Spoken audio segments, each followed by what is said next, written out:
Welcome back muli sa aking YouTube channel. For today video, ituturo ko sa inyo mga tips, hindi makapag-download sa Play Store dahil pending ang inyong dina-download na apps. So narito ang ilang mga tips. Isang favor naman po sa inyo, kung hindi ka pa nakapag-subscribe sa aking channel, please subscribe to my YouTube channel and don't forget to click bell button para update ka sa mga bagong video katulad nito.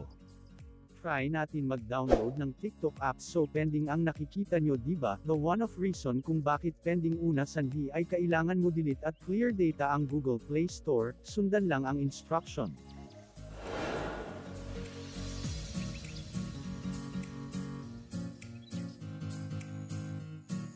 Tap on the Settings app on your device. Tap on the Apps at Notifications option. Find and tap on the Google Play Store app. Tap on Storage. Select Clear Storage and clear the files. Choose Clear Cache and clear the cache files. Pagkatapos, restart your device and download again.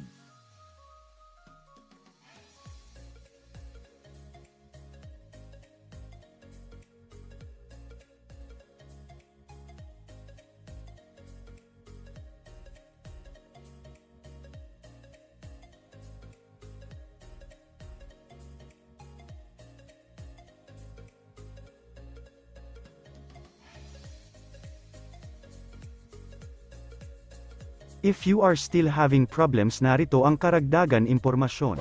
Factory reset your device. Lastly, if nothing works and you still have the Play Store download pending issue on your phone, your last resort should be to reset your phone to the factory settings. It'll clear all of your configurations, settings, data, and let you set up your phone from scratch. Make sure to back up the files you need before you wipe off your device. Open the Settings app. Tap on System at the bottom. Tap on Reset options.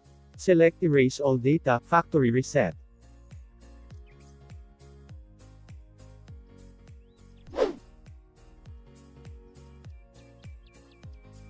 Cancel the current downloads and/or updates. One of the possible reasons why your Play Store downloads get stuck in download pending is because you have many of them already running on your device. To fix it, you can disable the installation and updates for all the apps that you don't urgently need, and then get the app you actually really want installed. Launch the Google Play Store on your device. Tap on the three horizontal lines at the top left corner. Select My Apps at Games on the following screen.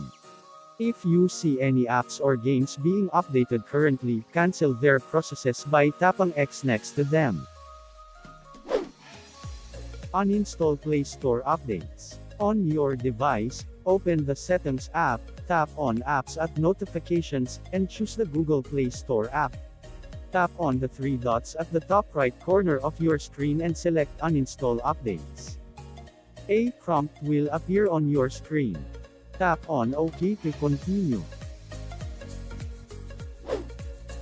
Check your storage memory space on your phone.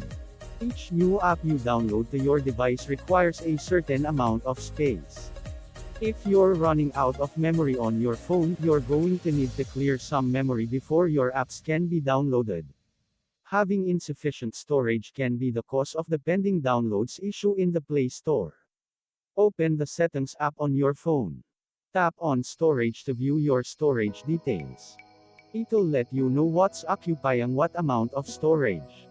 Delete the items that you think you'll no longer need to make room for your new apps.